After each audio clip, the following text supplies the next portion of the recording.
Les entretiens du marquis, bonjour à tous. Renaud Dely contre Jean Lassalle, l'homme à la tête de chou contre le berger des Pyrénées. Oui, Renaud Dely, son surnom, c'est l'homme à la tête de chou parce qu'il a les oreilles décollées. D'ailleurs, s'il y avait une caricature à l'époque dans Libération, qu'il présentait ainsi, et puis de toute façon, il s'en vante lui-même, c'est son surnom. Bon, il n'en reste pas moins que Renaud Dely, je ne l'apprécie pas, je trouve qu'il manque de professionnalisme, et ce sera d'ailleurs l'objet de cette vidéo. Mais vous avez peut-être constaté quelque chose. Oui, je suis dans un nouveau décor. Ah oui, là vous avez une vue de ciné, pour une raison simple, c'est que je suis dans une chambre d'hôtel. Eh oui, je suis non vacciné, donc je dois effectuer une semaine de quarantaine. Alors ça c'est plutôt la bonne nouvelle, parce qu'avant c'était 2 semaines. Alors certains peuvent se poser des questions, c'est quoi cette histoire de quarantaine? Quand on est non vacciné en Australie, moi, je suis permanente résidente, donc je peux revenir en tant que non vacciné. Si vous êtes français et que vous êtes non vacciné, vous ne pouvez pas rentrer en Australie. C'est seulement réservé à ceux qui y travaillent. Donc, on est pris en charge par les douaniers. Nous étions 4 dans notre vol à être non vaccinés. Alors, on monte dans un bus qui vous conduit à un hôtel. Alors, l'hôtel est très très proche de l'aéroport. Alors, j'ai eu le temps de discuter un petit peu avec mes camarades dans ce bus, puisqu'il n'y avait pas de policiers. Et c'était d'ailleurs des profils assez intéressants, puisqu'il y avait un sportif de haut niveau qui revenait de compétition et qui râlait parce qu'il avait une exemption médicale qui n'a pas été acceptée, donc il était au téléphone avec son avocat. Quant aux deux autres, c'est 2 activistes anti-Pfizer qui m'ont bien expliqué ce qu'ils pensaient du vaccin. Ça va pas être l'objet de cette vidéo. Voilà, alors quand on est descendu du bus, la police nous a pris en charge, on n'avait plus le droit de parler, on était séparés les uns des autres, et on est montés les uns aussi après les autres dans l'ascenseur. Voilà, et puis alors la police vous fait rentrer dans la chambre, la porte se ferme, vous n'avez plus le droit de sortir. Alors, comment ça se passe aussi de manière simple? Vous êtes dans un... Bon, la chambre est assez grande dans laquelle je suis, plutôt cossue, donc vous voyez, là, je suis sur un canapé, il y a une petite table, on est dans des appartements hôtels, donc plutôt sympa. Par contre, comme je vous l'ai dit, j'ai pas le droit de sortir. Une fois par jour, il y a la nourriture qui est posée, donc mes 3 repas. J'ai juste le droit d'ouvrir la porte, prendre le sac, mettre mes poubelles. Et voilà, et je reste enfermé une semaine comme ça. Et alors, vous avez aussi une infirmière qui vous téléphone tous les jours pour savoir si vous allez bien. Voilà. Je reviens à mon sujet, Jean Lassalle, le berger des Pyrénées. Alors j'ai une sympathie pour lui qui date depuis fort longtemps.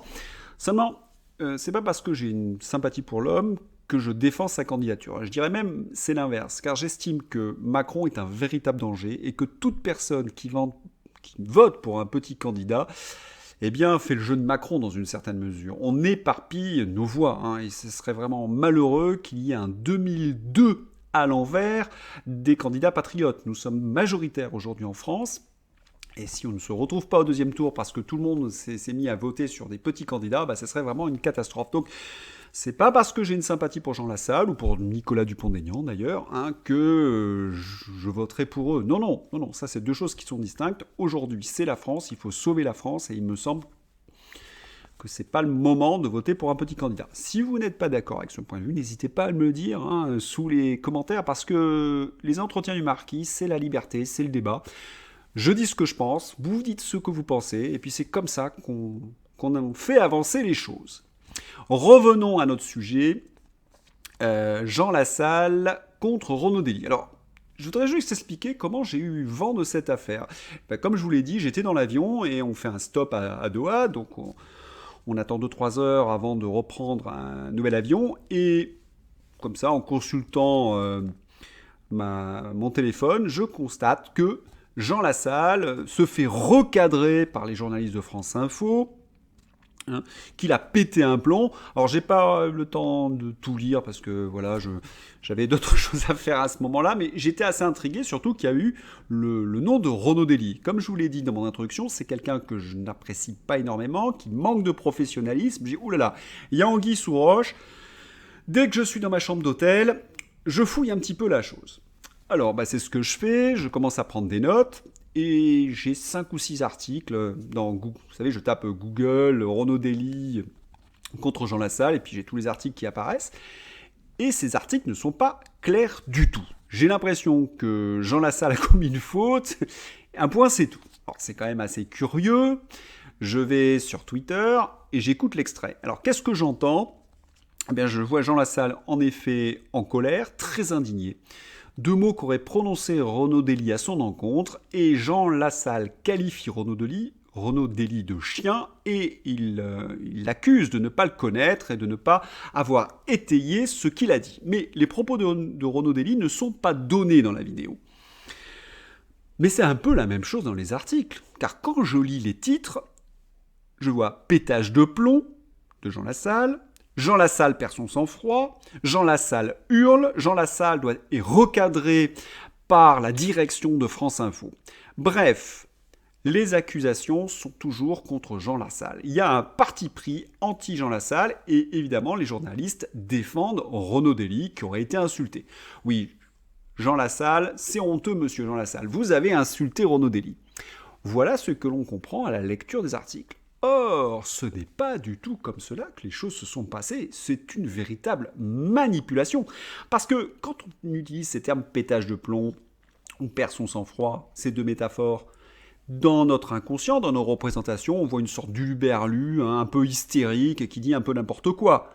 Or, quand j'ai vu la séquence, Jean Lassalle, en effet, est en colère, ça c'est clair. Il est indigné. Or, son indignation n'est absolument pas prise en compte dans les articles ou dans les comptes rendus. Au contraire, ce sont des articles à charge contre Jean Lassalle. Autrement dit, les journalistes prennent fait et cause pour l'un d'entre eux, Renaud Dely. Peut-être ont-ils raison. C'est ce qu'on va étudier d'un peu plus près. Alors, la question que je me suis posée, mais quel est le mot ou quelle est l'insulte que Renaud Dely aurait commise envers Jean Lassalle ? Eh bien, Renaud Dely, dans un édito de France Info, a qualifié Jean Lassalle de complotiste des champs. Ah, voilà. Alors, ça, si vous voulez, ça me rend vraiment un peu, moi aussi, indigné. Parce que c'est une insulte. Autrement dit, Renaud Dely a insulté Jean Lassalle. Jean Lassalle s'en est indigné et c'est sur Jean Lassalle que retombe la faute. C'est insupportable, ce corporatisme journalistique. Car quand on étudie les mots de plus près, complotiste des champs. Alors, c'était Jean Lassalle et il y avait un complotiste des villes, c'était Nicolas Dupont-Aignan. Donc il y avait une hiérarchie selon Renaud Dely. Et complotiste des champs, c'est véritablement une sorte de complotiste rustique, de bouseux, d'imbécile en quelque sorte. Bref, nous retrouvons toute la terminologie qu'on avait contre les gilets jaunes ou contre tous les défenseurs de la liberté. Je vous renvoie notamment à ma vidéo sur le Canada. Or, Renaud Dely, c'est quand même le gars qui avait qualifié les gilets jaunes de vermine. Ça y est, on y est. Donc, une insulte. Une sorte de bouseux, un complotiste des gens. C'est absolument insupportable. Parce que, je voudrais quand même rappeler la ruralité. La ruralité, c'est l'âme de la France, c'est le cœur de la France. C'est ce qui maintient nos traditions. Déjà qu'un type du haut de France Info, là, ces bobos parisiens, puissent qualifier un rural de complotiste des gens, c'est absolument infect. D'autant plus que le mot complotiste, dois-je le rappeler, a été forgé par la CIA pour justement éviter de répondre aux accusations des 2-3 journalistes indépendants qui existaient dans les années 60. Car on sait très bien que la grande presse mainstream américaine dès les années 60 relayait la propagande de la CIA, et notamment en Amérique du Sud. C'est aussi quelque chose qui est oublié.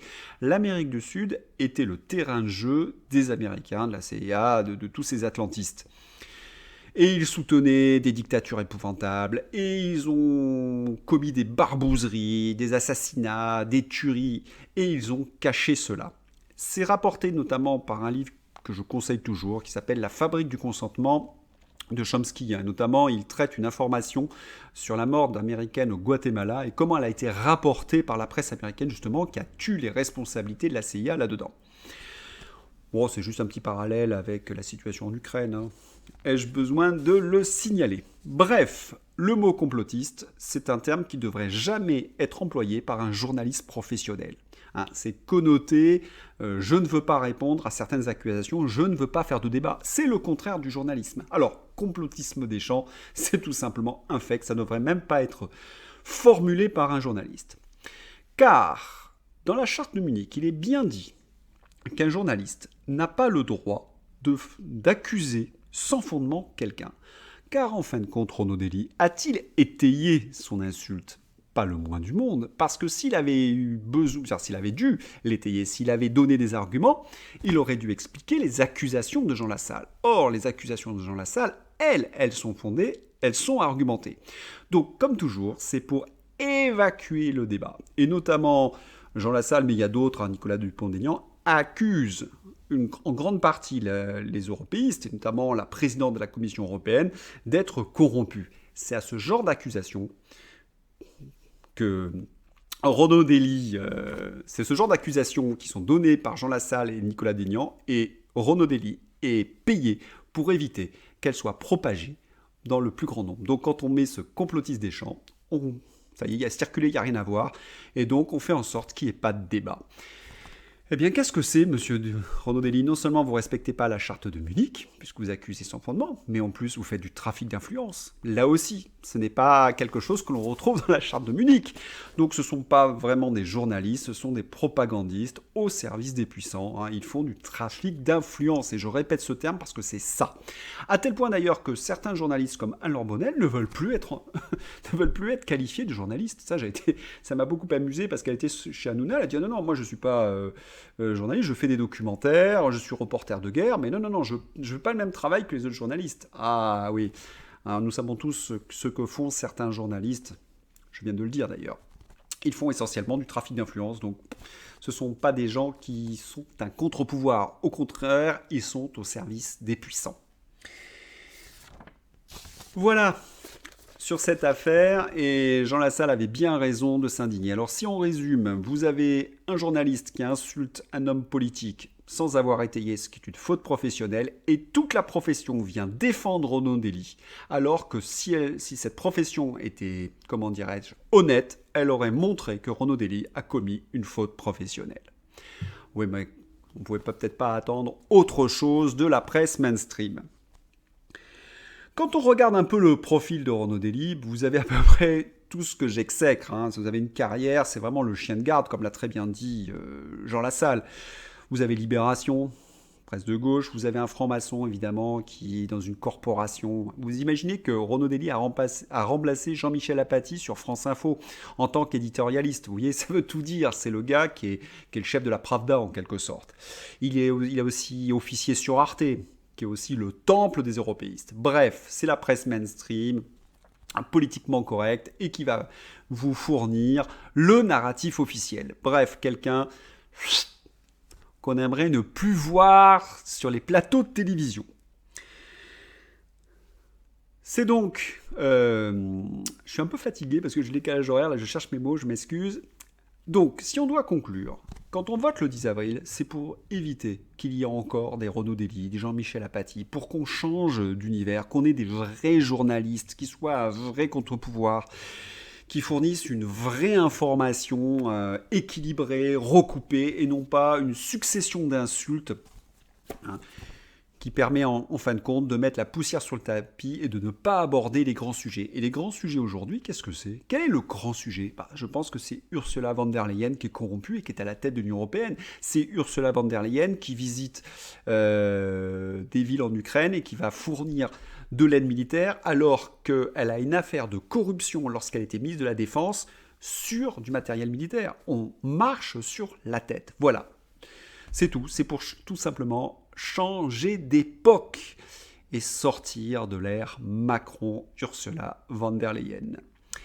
Bien, si vous avez aimé cette vidéo, n'hésitez pas à la liker, à la diffuser sur les réseaux sociaux, et puis à bientôt pour nouvelles aventures du Marquis qui va être un peu plus réveillé parce qu'il a un sacré jet lag.